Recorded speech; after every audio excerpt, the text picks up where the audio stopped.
এমনি এমনি ঘুমাবেন না। ঘুমানোর আগে বিসমিল্লাহ বলে লাইটটা অফ করবেন, বিছানাটা বিসমিল্লাহ বলে ঝাড়বেন, ঠিক আছে? ওয়াশরুম থেকে পারলে অজু করে আসবেন।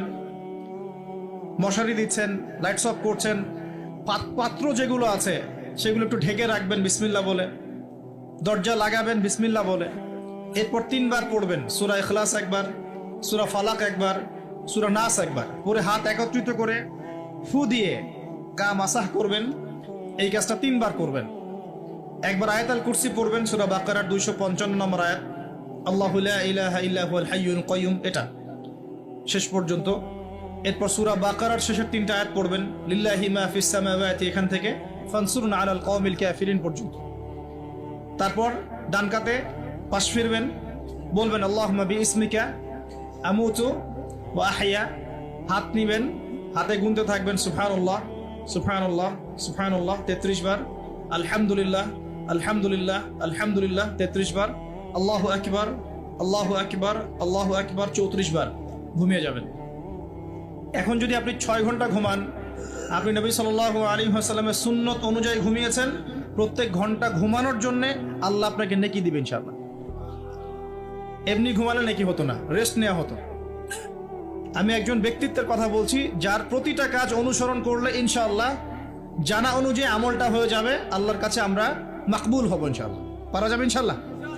ঘুম থেকে উঠলেন, এমনি এমনি উঠে চলে যাবেন না। উঠেন, বসেন, বসে ঘুমের ভাব দূর করেন, দূর করে বলবেন আলহামদুলিল্লাহিল্লাযী আহইয়ানা বা'দামা আমাতানা ওয়া ইলাইহিন নুশুর। এবার বাথরুমে যান। বাথরুমে গিয়েই বাথরুমে ঢুকে গান গাওয়া শুরু করবেন না।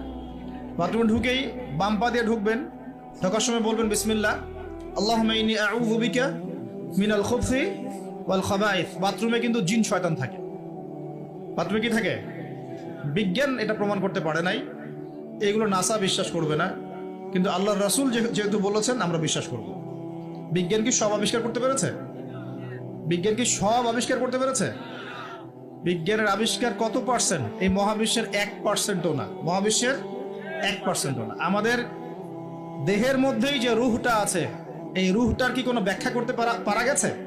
রুহটা কেমন, কঠিন না তরল না বায়বীয়, ব্যাখ্যা করা গেছে?